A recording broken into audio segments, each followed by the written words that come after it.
Hi, my name is Maggie Block, and I'm the deputy publisher at Hinton Publishing.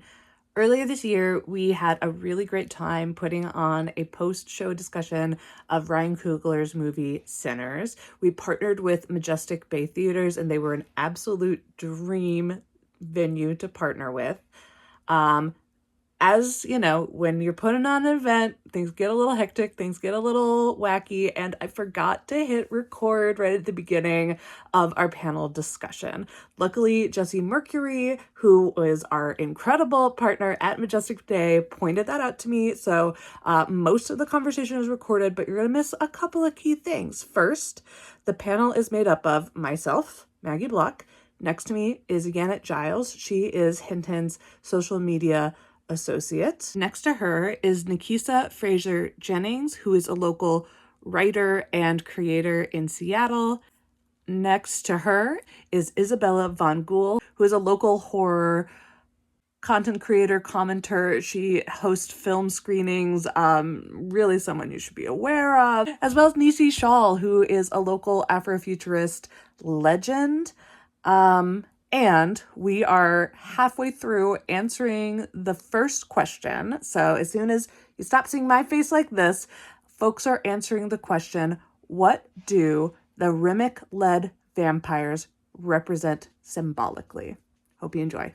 Polish, you're white, and the whiteness gives you power. And I think that when you gain white supremacy, you lose. You lose your authenticity, you lose your connection to your roots, and he's just an empty vessel that's constantly chasing that. And he finds Sammy, and he finds how connected Sammy is to his roots and his past and his present and his future, and he wants that for himself. He's just a true vampire, a true bloodsucker, a person who's a true parasite, which is what white supremacy is at the end of the day. Hot take.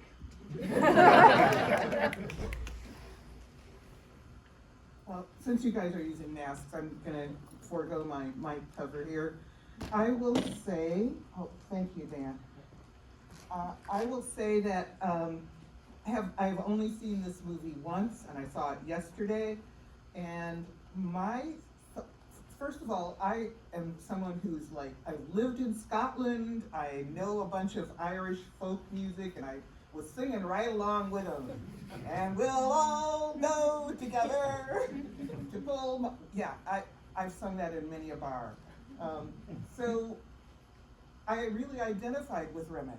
But what really stuck with me and why I need to see this again is that, again, like Killmonger was not wrong, Remick was not wrong. He said, if you want to escape from this oppression that you're under, become vampires. You will have power. And so to me, the vampires represent that power. It also comes to me just from being 69 years old, they lied. That was not going to happen. But it was a nice promise, wasn't it?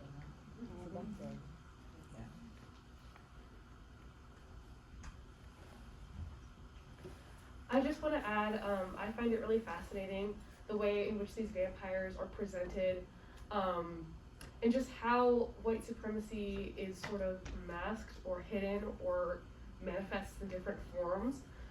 There's definitely a lot to be said about what the vampires represent through forced religion, the equation between maybe like colonization, the religion that was forced through missionary work during history of colonization. And also I think it's really relevant to our current political climate, white supremacy through white liberalism, that sort of, we're not as bad as the KKK. We believe in equality, but hidden underneath that is cultural appropriation and just other forms of white supremacy that doesn't initially lead as such, but they're still untrustworthy at the end of the day. Yeah. A thing that I meant to say earlier, but I forgot to, is that I came up with some of these questions, but so did our publisher, Marcus Harrison Green, and also so did Janet Giles, who's sitting right here next to me. And what you just said actually leads in really perfectly to our next question, Remick and the other vampires, alongside the KKK, work as the two operating villains in the film. But Remick suggests that he isn't, quote unquote, as bad as the Klan.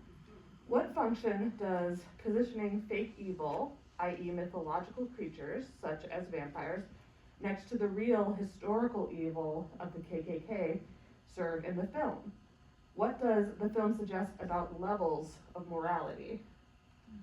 A thought that I have had about Remick in particular, especially the moment where he goes, "Oh, you're not gonna let us in because of," and when I first met Nisi Shawl, it was when they were a guest on Hinted Cast, which is about to come out.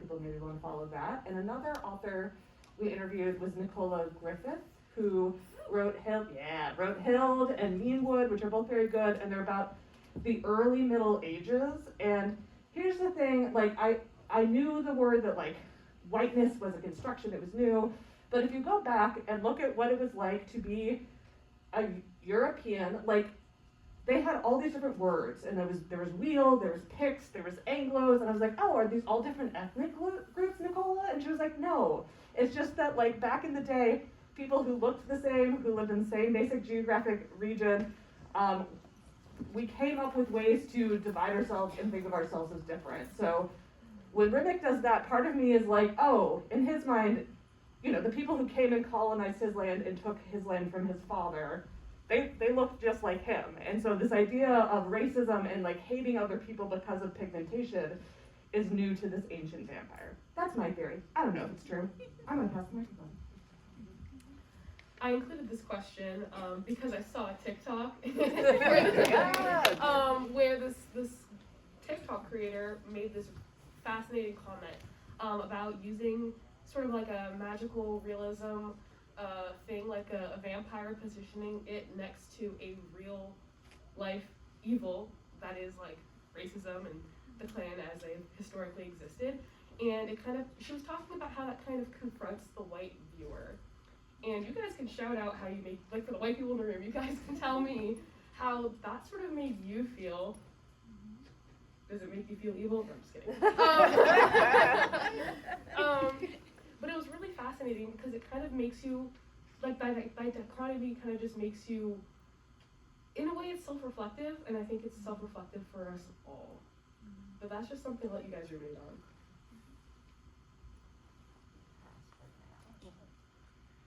I'm trying to think of what the question was. I think the way that I view like Remick and the vampirism is, I mean, but like, I don't know, I grew up in the South, and in the South, I grew up Southern Baptist, and when you grew up Southern Baptist, like, any Southern Baptists in the room? Okay, never mind. When you're Southern Baptist, like, evil is real, the devil is real. It's not mythological, it's not something that is like metaphorical, it's a real thing. Vampires really exist, and they may look nice and they may look romantic, but there are real people who siphon your energy from you.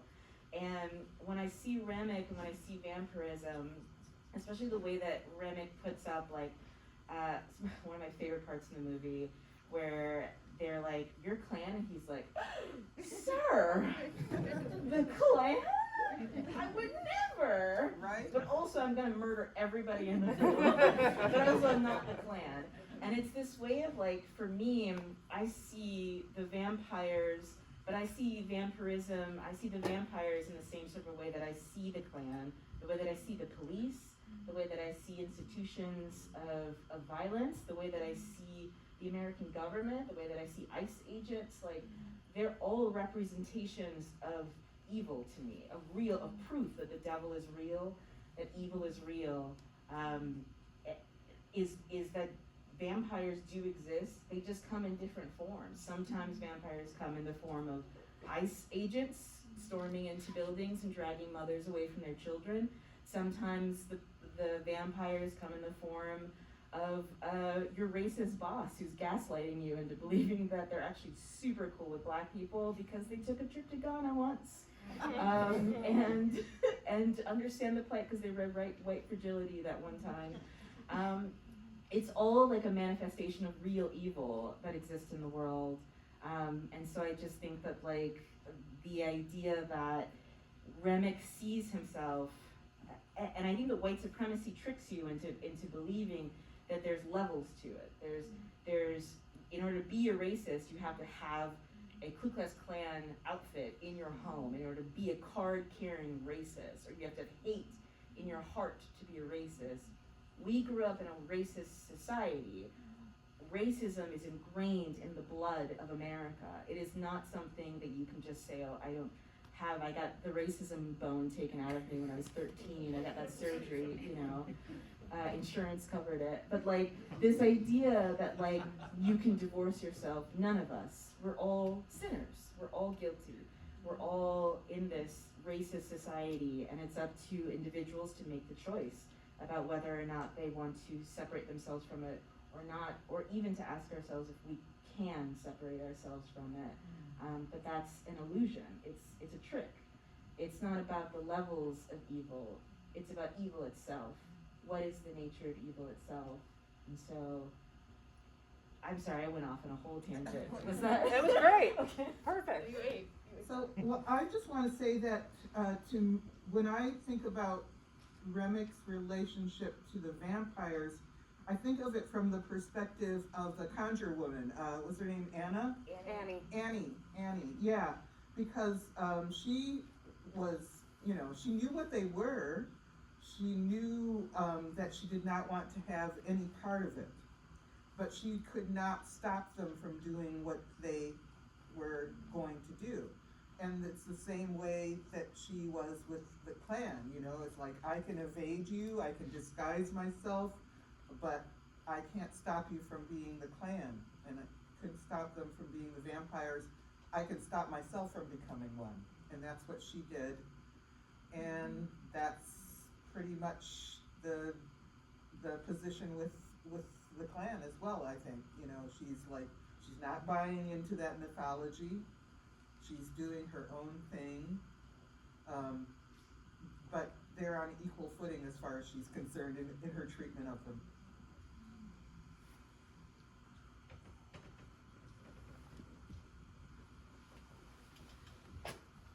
So I'm loving the submitted questions. A lot of them are really in sync with stuff that we had written, so I'm going to read audience questions instead of ours where it makes sense. So this question is from Catherine. Catherine's current theory is that this film is about where freedom can be found for Black people and other oppressed people.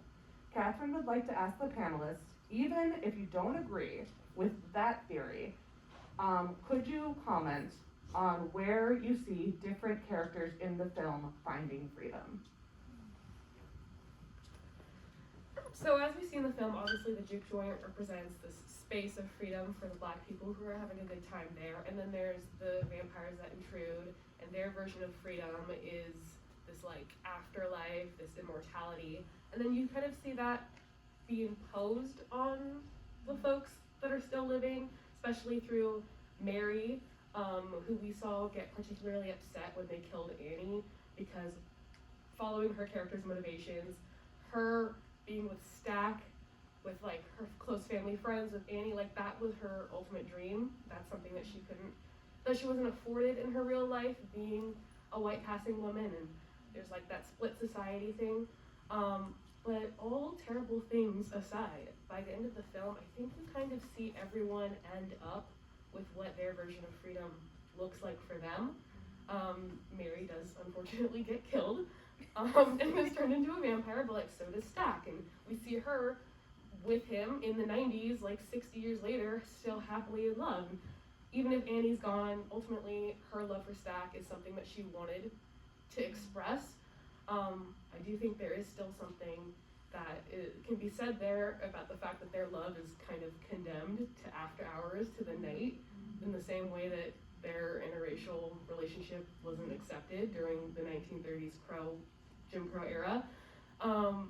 But then even for someone like Smoke, we see him die as well, but he's living on with Annie in the afterlife with their baby that they obviously lost.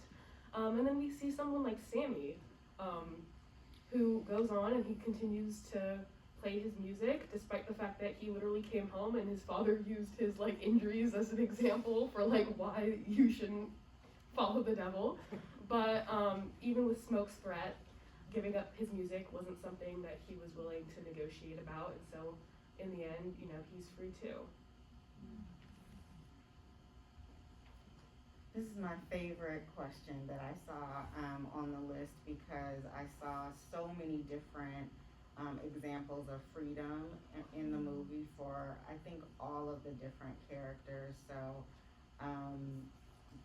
when I heard the twins, like when I saw them look up in the sky and say like, for us, by us, that's what, you know, we've been wanting to have. So they steal this money and come back home to like the devil they know, to create this community space for their people, and that represents freedom for them. I even think about Annie, you know, I don't know if that was like her store or her home store or whatever where she was at, but practicing what she wanted to practice, living, you know, in her authentic self regardless of what people thought, even the love of her life, you know, Smoke, I guess. He wasn't 100% supportive, but he had that mojo pack on though. So he kept that on for 7 years.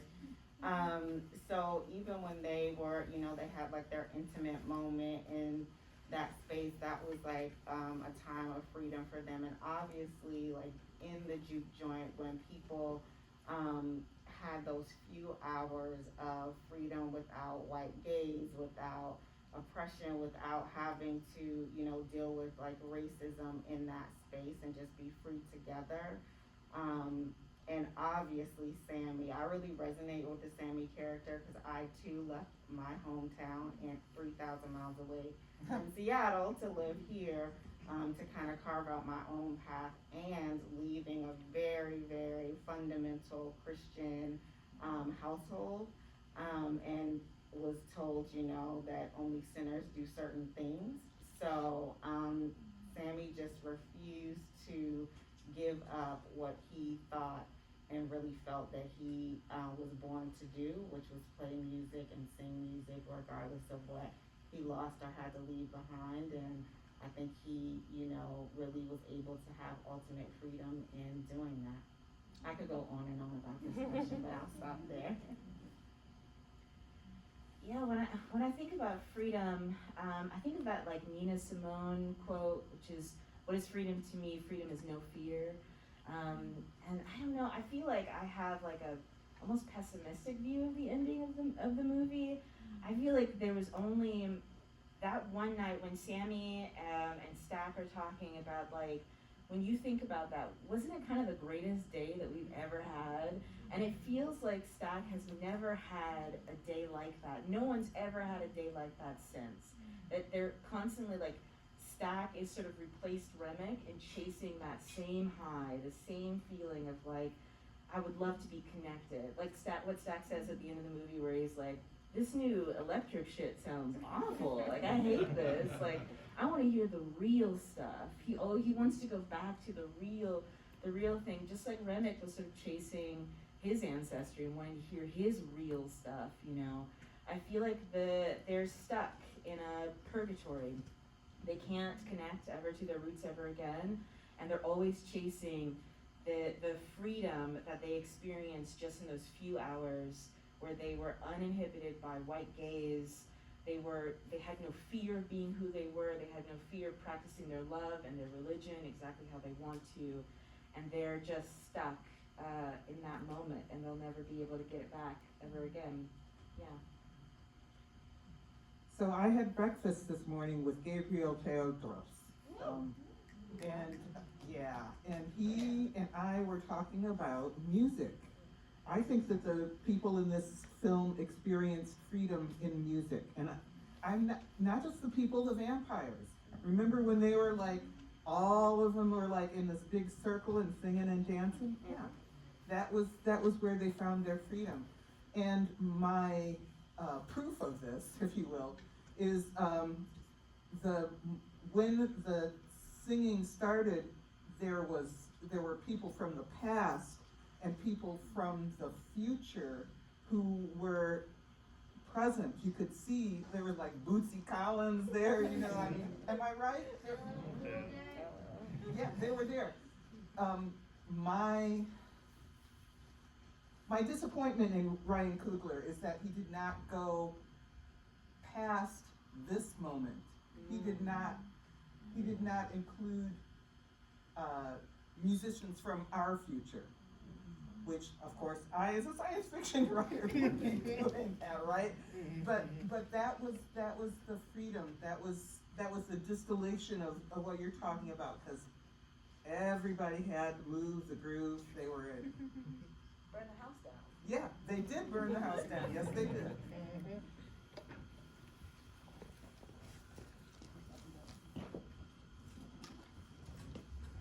I didn't want to walk through the panel, but I do need these books for later.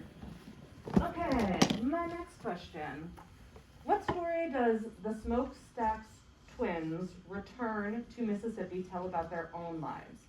And what does it tell us about as part of a greater conversation with the true historical movement that we call the Great Migration?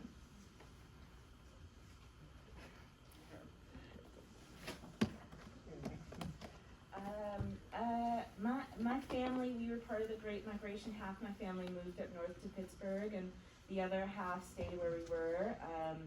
We were in Mississippi, but then my parents are Army people, so we got stationed to Texas. And you know, this idea that like when Sammy asked, I can't remember a Stack or Smoke, where he asked like, what's it like in Chicago where a black man can walk free? And he says, Chicago is just Mississippi with tall buildings instead of plantations. And it's like, it's all the same. Northern racism is the same as Southern racism. And like, when I came here, when I moved to Seattle in 2015, I had to acclimate to Pacific Northwest racism. Oh my God, oh my God, oh my God. Which is a whole different animal than the Southern racism, which I honestly miss. I miss Southern racism. Because Southern racism is like, we don't like you. And you're like, absolutely, I'll see you later. Goodbye, have a good one. But Pacific Northwest racism is a minefield. You feel like, did I imagine that? Did anybody else see that? Can everybody validate for me? And people are going, no, they love, and it's all the stuff that's inside your head, and you feel insane. You feel like you're going crazy, and so I feel like the promise of the Great Migration was better, and then when we moved up there, we found the same shit there, and so it's like, well, why not go back down to Mississippi, where it's like I know this racism I've been with my whole entire life, and I feel that way. I feel like. It's not, when I tell people I'm from Texas, people go, oh, thank God. Oh, congratulations on the move up north. And I go, it's the same shit. It's just rainier here than it was back home. And it's like, you know, and there's less barbecue. And so like, you know, it's, to me, it's this promise that was made that we would get better, and then finding out that was a crock of shit. It's all bad. There's no escape in America. I don't know why I'm being such a bummer. I'm so sorry. Well, I also had breakfast a few weeks ago with, I have a lot of breakfast, with L.D. Lewis, who works for Clarion West, and was talking about, you know, she had just moved here, and she's like, so tell me about racism in Seattle. And I had to say, well, you know, it's much more diffuse.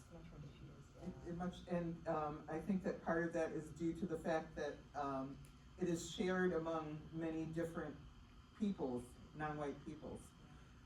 So you're not alone in your bummerhood, sorry. But the thing that I took from them coming down to the South was that you can spot, you can compartmentalize and divide people up by North and South, as well as black and white, as well as, you know, any other categories that you want, and they will stick out. The Northerners, the white Northerners will stick out from the white Southerners, and you will be able to spot them and run and hide when they find out that you took their beer or wine.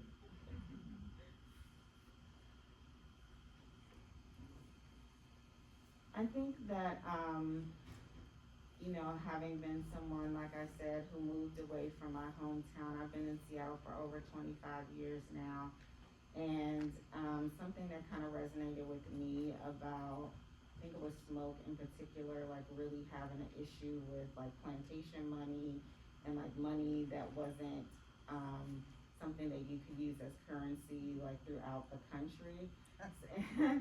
The reason that that stuck with me is because I thought many times about like going back home and like showing my people back home like, well, you know, in the progressive Seattle, you know, Pacific Northwest, this is how we do things and this is how we think, and like trying to impress that upon them because I personally thought it was better and it like I had a better life out here than some of the like boundaries and confines that I feel like my people have who are We cough better here. yeah. In the DMV area. I'm from the South, but ultimately, you know, I decided obviously not to move back home, and I don't feel that that will be fair. You know, they are happy and content or whatever with how they live, and I should allow them to do that. But it took me a long time to get to that place, and so I really resonated with Smoke about like, no, you have to like see it my way, and you need to see more of the world and experience this and that instead of just like living here and using these plantation coins to get stuff that you can't get, that you can't use anywhere else. All of these comments have been so interesting to me because I am born and raised here, been here my whole life. But it's just so true that like being from a place that labels themselves as progressive doesn't necessarily mean that there's any progress. And I think that that's kind of the same mentality that Smoke and Stack had when they moved out up north. And such a big theme in the film is ancestry and connection to your roots. So I actually really admire them for like coming back to the South and like, you know what, if this is where we're from, we'll improve the quality of life for us and for the other people here. All right. After this question, we're going to have an audience question, and this person wanted to read their question themselves. So, Robert, are you still here? Raise your hand. All right, great. When Nisi's done talking, start making your way towards here so you can get the mic. All right.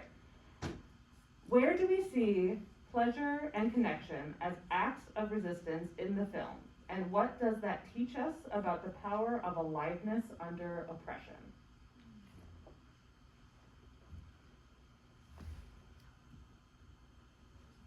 Oh my, not y'all pass it. We don't know Third and, okay. You know what, when I first thought about that, question, you know what first came to mind is I haven't seen a horny movie in so long. And I love this movie for how horny it is. Right? There is coochie eating in this movie. And lectures about it. I remember the first time I saw this, and I was sitting in the theater, and I think it was like dissociating, but he was like put pressure on it, but not too much, like it's ice cream, and I was like, whoa! What are you talking about?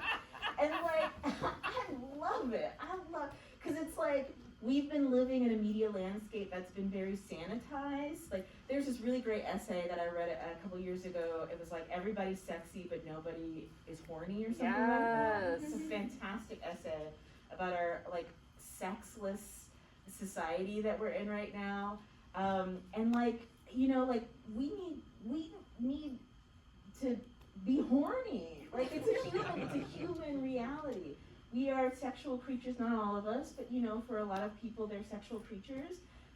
It's a human instinct, and the way that our media sort of separated ourselves from our natural pleasure, the pleasure of sex, I thought was just it's so bizarre that we've been living in like where everybody is a Marvel action hero, but nobody's kissing with tongue. Like, it's just so bizarre to me. And it's so dehumanizing, and I'm so glad that like in this movie, Coogler made movie work physical pleasure between people, the desire between people, especially Wumi Masako's character, like seeing a woman who looks like her, being loved on and pleased and desired by Michael B. Goddamn Jordan. Okay, you know, and people, and the dialogue online was there were so many people that were so negative to her, you know, where they were like, I thought she was his mom at first, and I was like, all right, yes, and so it's like there's been so much denigration of why can't you imagine a world in which a beautiful woman like Wumi Masaka is desired and loved on, and I've seen so many relationships. The only men that I've ever seen that have been big, muscular dudes, they got women that are stacked, okay? It's in the South, you know, it's usually bodacious women who have big, muscular men, you know? It's the only kind of men that can handle all that, you know? And like, to me, that was real. And we need to, the separation between our pleasure. I'm sorry, I just started thinking about Michael B. Jordan going, and I forgot what the question was.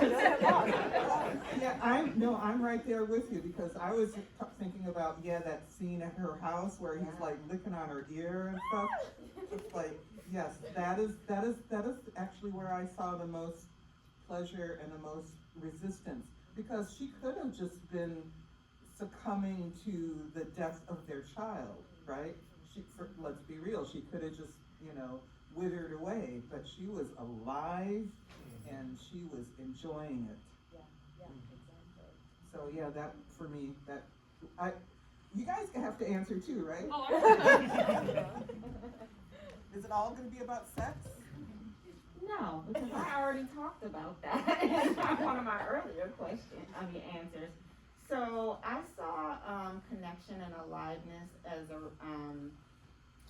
a form of resistance in so many different places in this film. I even think about Cornbread, who at first was like, get out of here, I'm not gonna go with you, on one of your schemes or whatever. And he was like so happy to be guarding that door and being with, his folks and whatnot. And obviously, like we've already all talked about, the dancing, the singing, the not having the white gaze, having the few hours of freedom.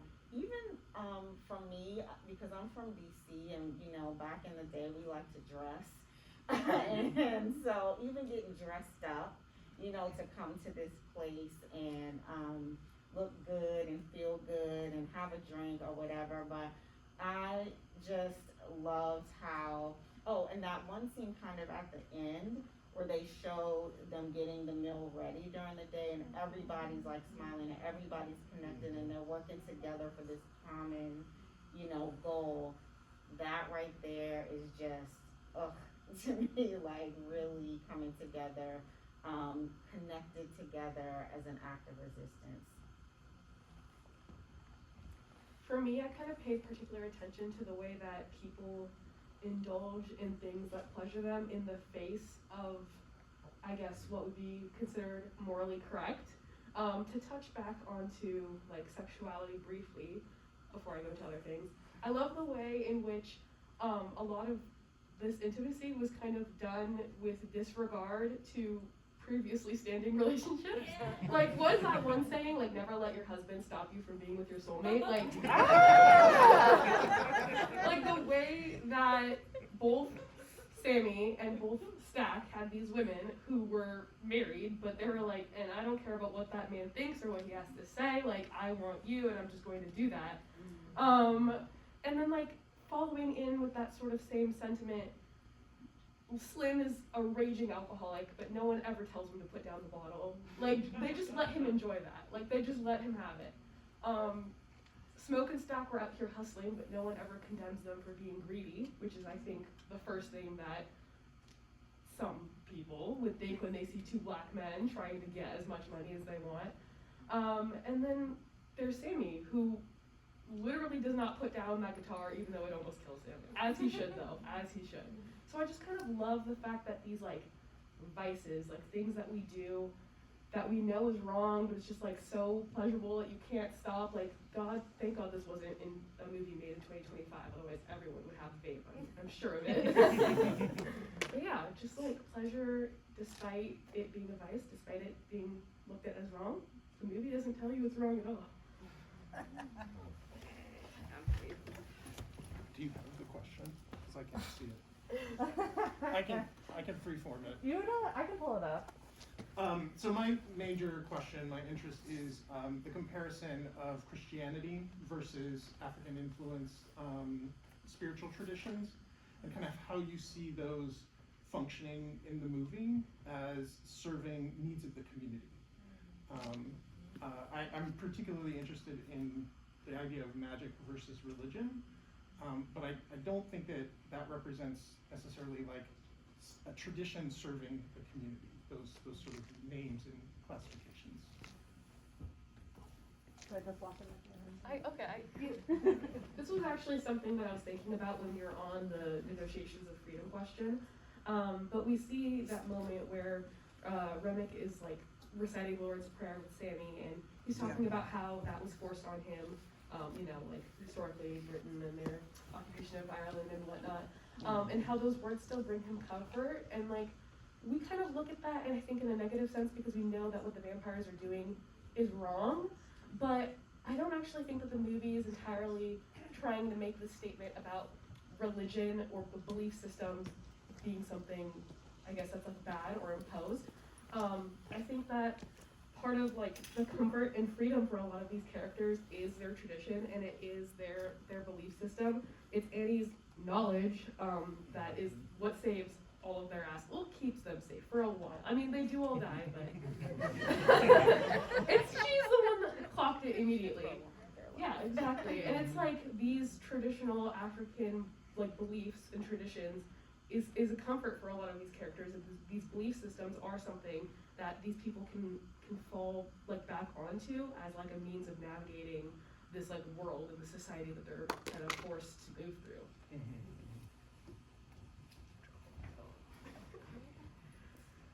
I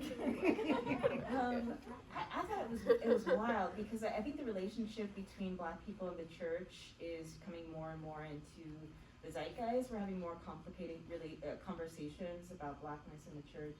There was this movie that came out, I think a couple of years ago, two years ago, called Honk for Jesus, Save Your Soul. A really great satire on the Black church. Our relationship with Christianity is very complicated. It was used as a cudgel to get us to be slaves and to continue slavery. It's highly sexist, highly homophobic. It has done a lot of damage, and for him to put that text, that not even subtext, context into the film directly, I've never seen a major filmmaker kind of capture that on film before.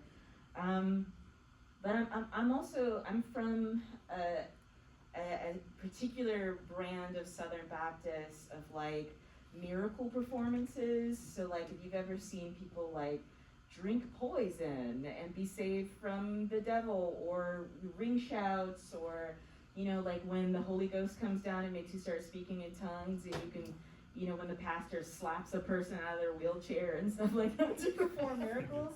That's where I'm from. The pastor has his own line of oils that he sells that will cure you of your diseases. I'm from this very, like, Christianity and magic are almost ingrained with each other. Christianity is a form of magic.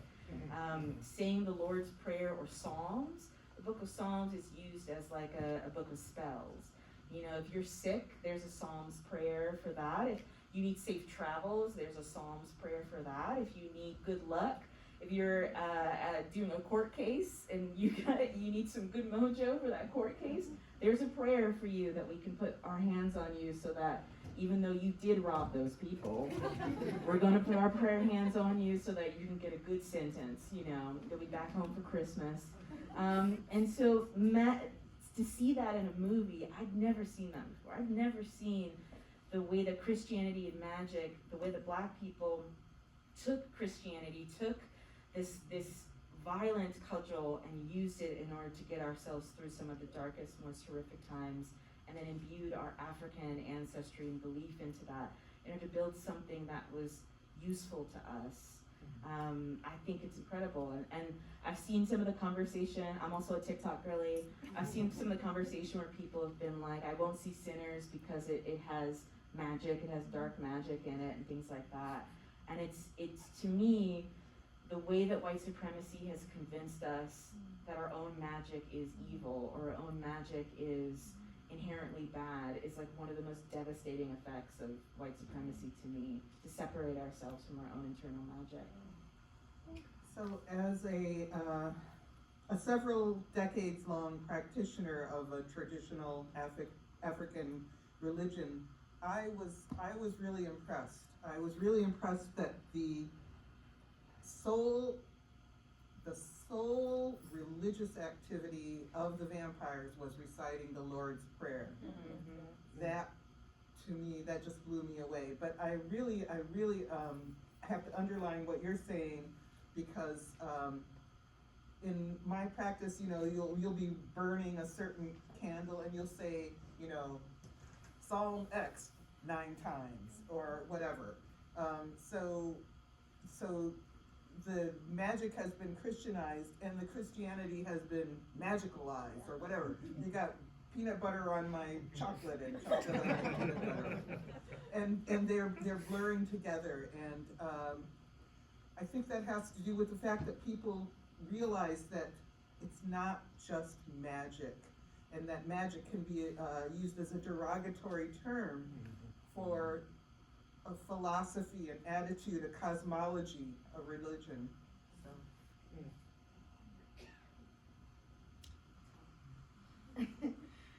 So, I have a little bit of a different thought about it. I definitely heard a lot of like TikTok commentary and YouTube commentary about how in Christianity, in the Black community, it is often passed down to people and children and whatnot, that you have to practice it in this very like purist type of form, and therefore things, I've heard people say like, I'm not gonna go see Sinners because they're talking about this and that. And this one YouTuber said, people said to him, oh, they're like highlighting like rituals and we don't believe in that. And he's like, isn't everything that we do in Christianity a ritual? Like there's so many different, so many things, right? It also strikes me, well, first of all, I thought that Ryan Coogler was very brave as a Black filmmaker, a Black person, to take on thoughts about the Christian church in this way.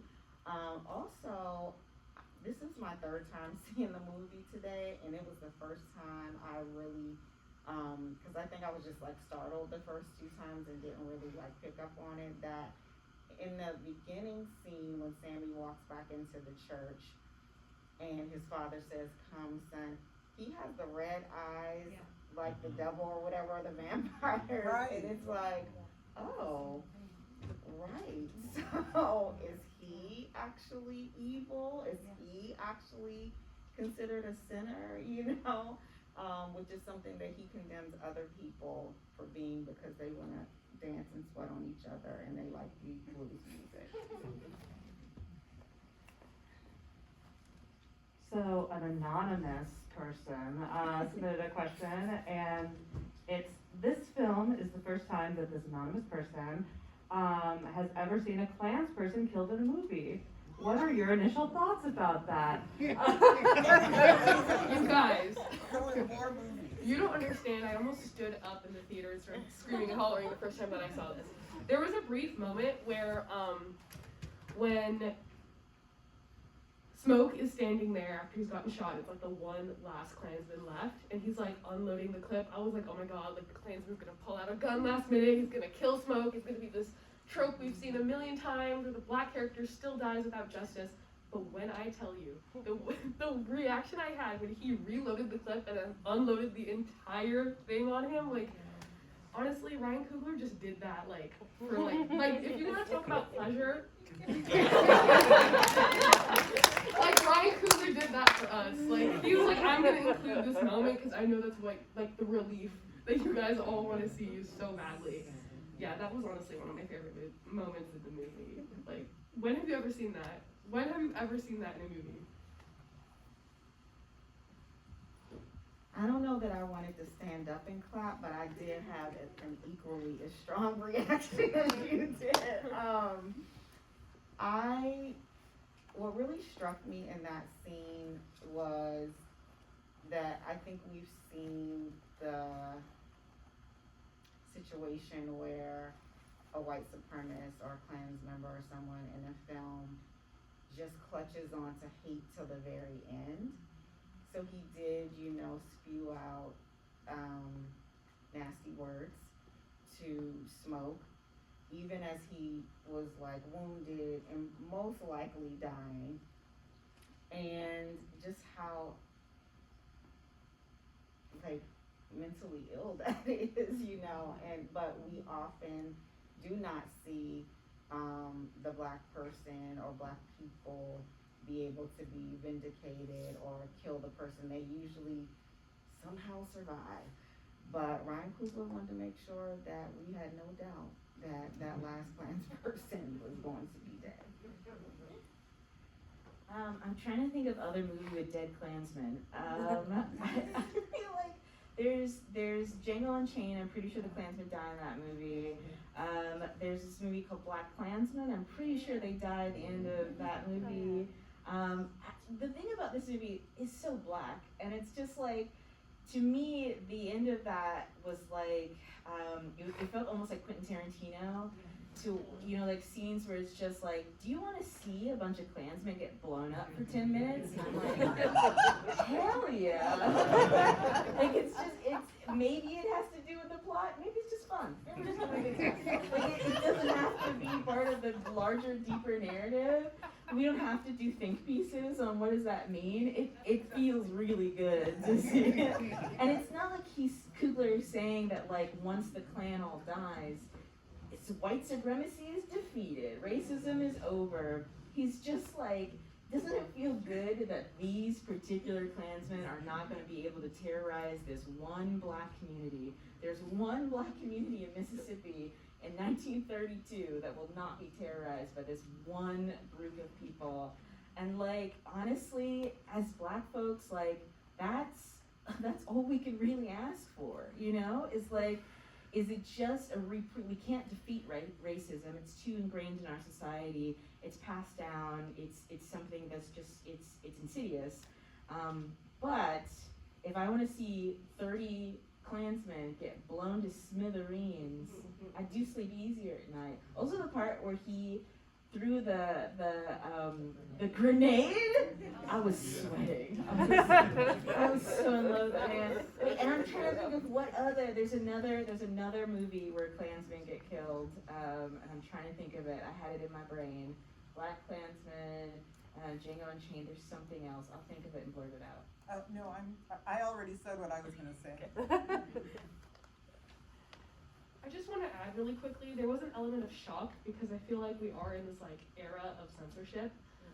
Throughout history, there's kind of like dips and valleys of kind of progressiveness and then turning back on it, like how much sexuality is okay to show, how much like isn't, how much we're like willing to tolerate LGBTQ people, and then we're like homophobic again for some reason.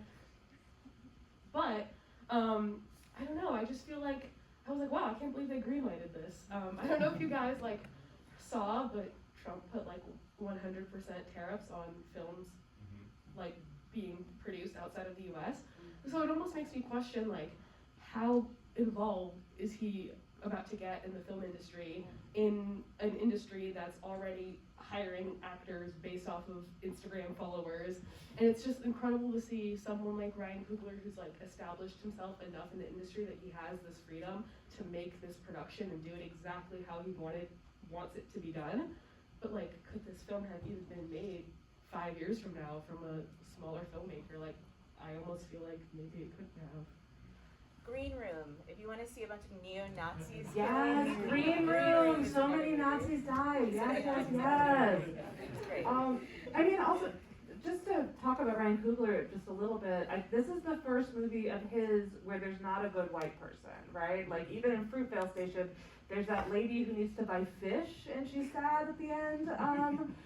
And I think Ryan Coogler needed to get to this point where he has, like, a extremely, like, glass-breakingly successful Marvel movie to be like, okay, now you're gonna let me do my complete, like, sexy speculative, like, black story with no good white people, and I'm really grateful. I'm grateful that we're in this time. Could I say something? Please.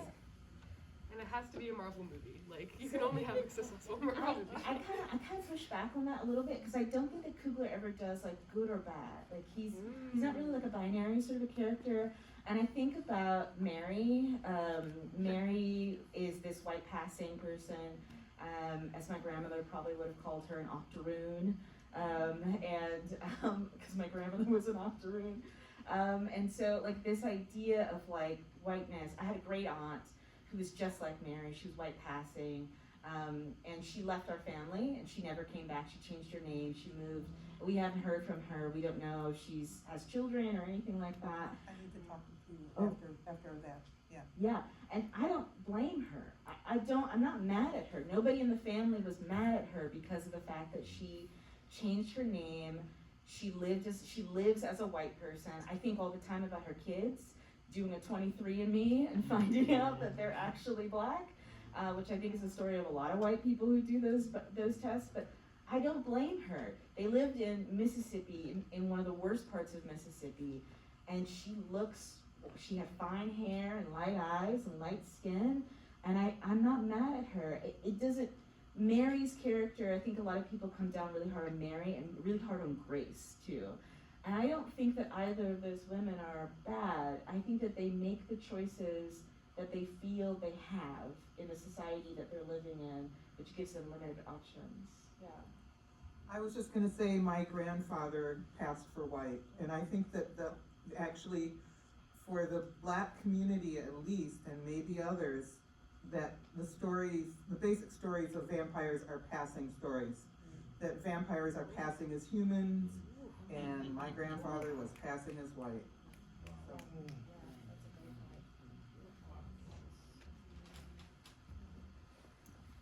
We have a beautiful question from Michelle. This movie interweaves themes of joy and grief, freedom and struggle. What moments in the movie demonstrated this dichotomy best or most stood out for you? For example, the disagreement between Smoke and Stack about the wooden nickel payment. The juke joint was meant to be a place for black people to have a place of safety and joy and being community, but there was also a desire for Smoke to make money from their venture. And just to restate the question, what moments in this movie best demonstrated the dichotomy between joy and grief and freedom and struggle? I mean, I immediately just think about that last scene. I don't think any of us wanted to see Smoke die, especially since he just blew up all those Klansmen. It's like, oh, at least let him like walk free, living and happy. But then there's like that, I guess, vision that he sees of seeing himself with the woman that he loves and their child that it wasn't like with them while they were living. And I still kind of grapple with that. Like, I kind of question, like, should Coogler have just let him live? Like, but it's what was best for his character. And I think that kind of like, you know, there's the whole idea of a trapped soul. And I feel like in that moment, it's kind of, well, you know, his soul was at ease. But I'd be interested to kind of get your guys' thoughts as well on how you kind of dealt with that scene. I'm sorry, which one? I zoned out just for a second. Which scene? That scene at the end after Smoke kills the last Klansman and then he dies and he's having that vision of Annie and their baby. I don't know that I think that Smoke ever truly experienced joy in life after his child died. So I think that he had like little inklings or was like trying to find joy in certain ways by like opening the juke joint and being able to provide this space, but I think not until he was reunited with Annie first in like this life and then in the afterlife with their child, because you could just see, you know, he had just died violently, but when he crossed over and was able to hold his baby, and you know, he went to his baby's grave, like when he kind of first came back and everything, so I think that he only was able to experience joy once he was reunited, like with his whole family, with Annie and their child. I was thinking of the initial question, and I was thinking of that scene where Remick is like in the ring shout, where he's doing the Irish, a full Irish jig Yes. in the middle of this movie, which blew my mind. I recently went to Dublin for the first time, and the Irish are like the coolest white people I have ever met in my entire life. Like, of the Europeans, the Irish are so cool. And I when I came back, I couldn't help but think, like, what happened between Ireland, the Irish, and Irish Americans who are not cool. I've met a few Irish Americans who are some of the, anyway. And what's the difference between the Irish, who are so radical, was having conversations with Irish people about Gaza, and we were having conversations about the Black Panthers, and like all this stuff where the Irish people were like, what's wrong with Black people in America? Y'all should just kill them. Oh, you know? And I just think of that moment where he is like, he's in that circle and he's accepted. And I don't think that, like, the thing about Remick is that I don't think he's racist in the traditional sense. I think that he predates racism, so he doesn't really understand why do white people hate Black people so much. He doesn't really get that. He gets that he can exploit it. Yes. He gets that he can use it. He's like a Jim Jones kind of a character. He understands that he can use it to his thing, but in that moment where he belongs, where he's dancing like his people, That's his community. That's his community, and he does genuinely want to build fellowship and love, you know, but also in a Jim Jones kind of a way, you know. So I'm from Kalamazoo, Michigan, and you know, you guys, everybody here knows how cool Holland is, the Netherlands. That's because all the assholes moved to southwestern Michigan. And I'm using this as an analogy for not everybody, but many Irish white people. It's like the jerks moved here. That's not, but. So, and the other thing that I wanted to say was, for me, the moment that I saw the juxtaposition of those qualities that you named, was the last post-credit scene, where when Sammy is singing the blues in a church, because that's like unites the different kinds of music and belonging and exclusion. So for me, that's what it is.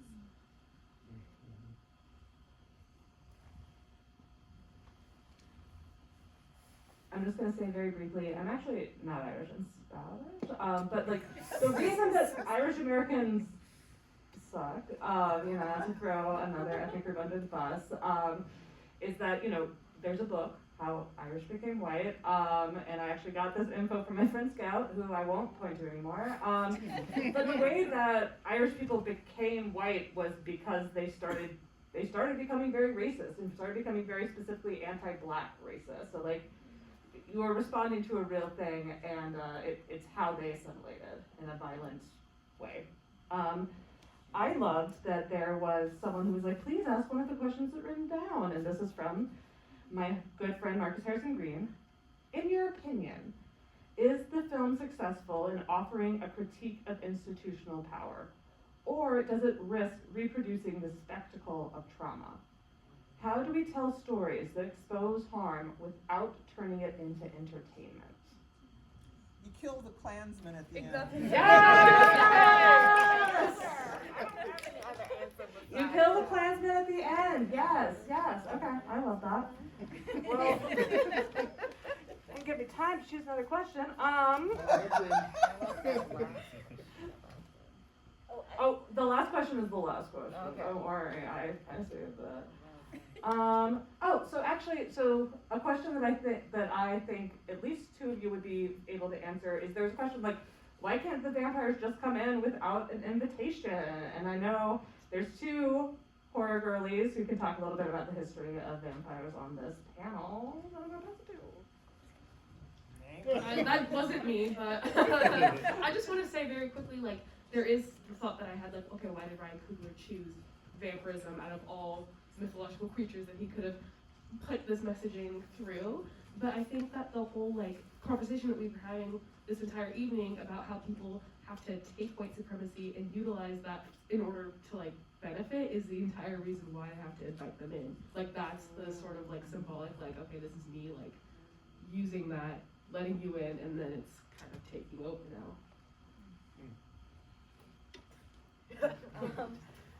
One of the other things I wanted to say, the question beforehand is, there is this sort of mentality, I think, the Black community, that we don't want to see trauma porn, that like we just cannot handle one more slave movie, like we can't do it.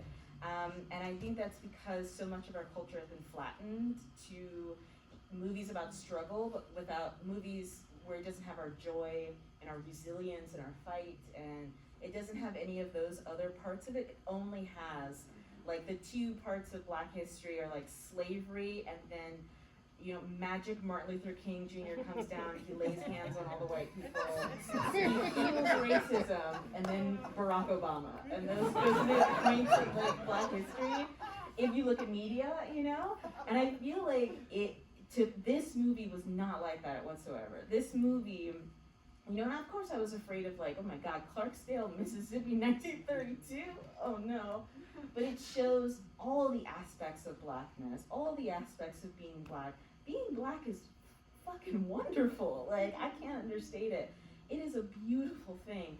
Beautiful people, religions, foods, mentalities, dance, music. I mean, Blackness is at the center of culture, center of all culture in the entire world. Blues music is at the core of most major forms of music that we have. You can trace blues music to K-pop music. You can trace, I mean, it's the center of sound. And we did that, you know? And so to me, he captured it so well. I do not think they're gonna win any Academy Awards because there's not a single slave in this movie. Not a single whipping scene, and I think that that's what the Academy loves. Or Martin Luther King Jr. coming out. And so I think that, like, it's just that to me is kind of one of the, I'm sorry, what was the last question? No. Can you talk a little bit about why the vampires can't come in uninvited? I love that. I love that we got classic vampires. They do everything. They can't do garlic, no stake through the heart. They can't come in uninvited.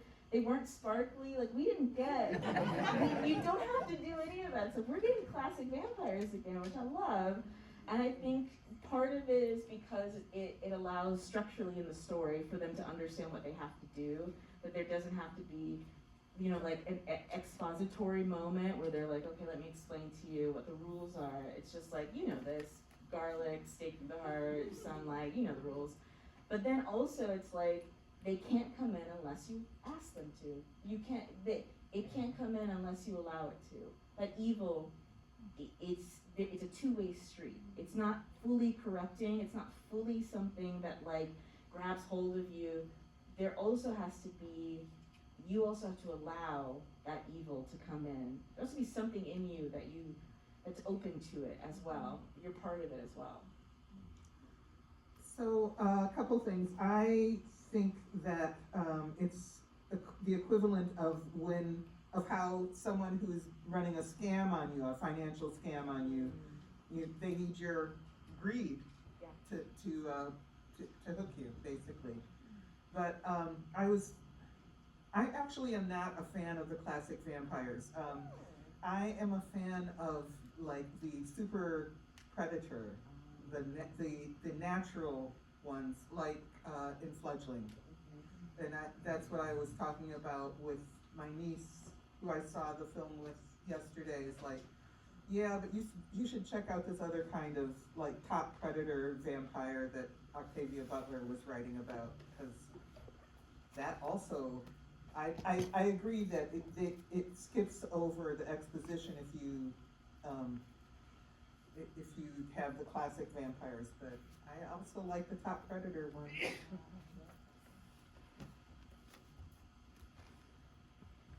I just want to say quickly, I do think that this movie has a shot at winning an Academy Award, and it'll be Haley Steinfeld's white ass for the best.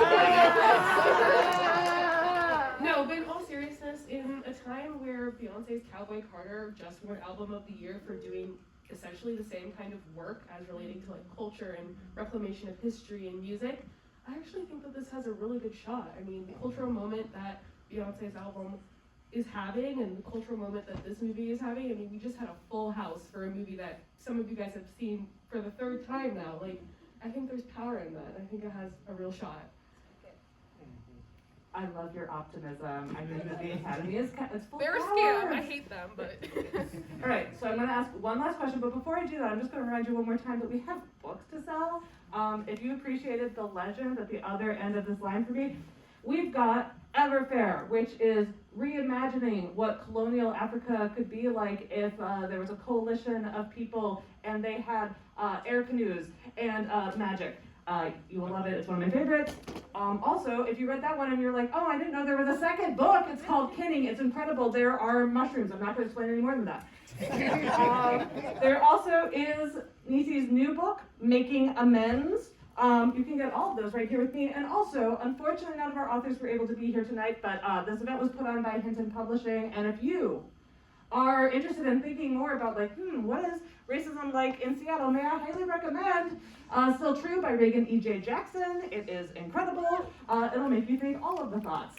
And then if you're like, yeah, I really like stories that explore all kinds of deep topics, like Sinners, but is a bit experimental, then you would enjoy all the short stories that are in 3 Alarm Fire by Juan Carlos Reyes. And over here, books are also going to be sold. I'll grab them for you if you want to show them. I don't have them in my hand right now, but I have. Oh, thank you so much. So my book is not like a novel or anything like that. It is 100 Days of Gentle Accountability, and it takes you on a journey of self-love through gentle accountability. You can start anytime you want, and it's 6 prompts of the same prompts for 100 days, and you get a free bookmark that was designed by my husband, who is a visual artist. I don't have any books. I'm currently teaching a class in Octavia Butler's Parable of the Sower, and so you can find that on my website if you'd like to be part of that. We're already 4 chapters in, but you can jump in at any time and learn about that. I will be teaching my History of Horror class back at SIF in the fall. History of Horror, History of Queer Horror, and History of Black Horror back in the fall. So if you're interested in taking that class and watching a bunch of horror movies because you're kind of a weirdo like me, then I hope that you check that out. So yeah, that'll also be on my website. Can you spell your website? Oh, so if you grab, here, could you mind? If you grab the programs, there are QR codes to connect you to all of these incredible people. And yeah, you wanted to. I just want to say, if you guys had fun doing this, and you want to do more stuff like this, me and Maggie here, we're going to be planning all types of fun things. We have like a literary trivia moment, like in the works, up in the noggin. So like follow us on Instagram and TikTok, where I slave away at making things go viral. How many people here saw my TikTok? Exactly. So if you want to stay connected and like have more fun stuff to do in Seattle, because for some reason people are saying there's nothing to do in Seattle, question mark, where's that narrative coming from? Just, see what I have to say. Anyways, that's all I wanted to say. Thank you guys. Okay, and our last question. There are so many fascinating people and stories that were introduced into this movie that the healthy 2 hours and 17 minutes runtime could not spend more time on. I personally would like to manifest that this movie is the first in Stack's cinematic universe. What movie in this universe would you like to manifest into existence? And I really need a movie about the Choctaw Nation. Yeah, right? Like, what's going on there? I need it all. Right. Yes, correct. Thank you. I'm glad people agree with me. All right, next. I actually am not the biggest horror fan. I love this movie, and I love a couple other movies, like Jordan Peele. I only like black movies, mostly, when it comes to horror. But at my my core, I'm like a rom-com girly, and I just think that we need Stack and Mary throughout the decades, like a little rom-com moment about their kind of love and its trajectory and the changing styles and fashions and music and whatnot. Something like really campy too. I think that'd be great. I need a prequel. I want to know everybody's backstory, and even the characters that I don't like and appreciate, even the clan, because I want to know how all these people came to this one day in this film. I want to know what happened to Smoke and Annie's baby. I want to know, just like all the things. Even like Sammy's parents and his father in particular's like background with his brother who was the twins' dad. I also would like to have another movie where they explore like what Stack and Sammy do over those 60 years. Do they come back in contact ever? Is Stack just like ever watching him or just collecting his records? Is he tempted to bite him even though he made the promise to Stack that, to Smoke that he wouldn't? I've been adding Ryan Coogler online on Instagram and Twitter and every other place I can find to ask him where's my goddamn Choctaw Nation vampire hunter. I think he's blocked me by now. I started adding Monkey Paw and Jordan Field to be like, I don't know if you heard, but we need this immediately, and they all need to talk to each other. I want that so goddamn badly. I want Rennick coming off the boat. And immediately the Choctaw Nation chasing him through all of America and landing. I need it so badly, harder than I've needed anything in my life. So I was very excited because the posters just say sinners, but the credits at the beginning of the movie say sinners dance with the devil. So that to me tells me, yep, there is going to be at least one sequel. What I want to know is, I want to see the story of Mary and Stack setting up a recording studio. Yes. Because it's the 90s, right? It's like 1992. The time is ripe for that. Yeah, they're going to be recording and finding Sammy's successors. And they're gonna build a community. I firmly believe in vampire communities because I'm a follower of Octavia Butler's fledgling.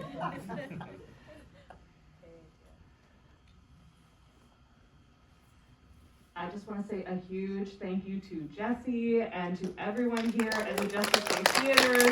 We wanted to put this together last minute, and Jesse jumped through a bunch of hoops to make this happen, to make it accessible for everyone, and we love you and appreciate you. Thank you everyone who stayed with us until 10:30 at night. We appreciate you. Thank you to our panelists. We love you. Good night.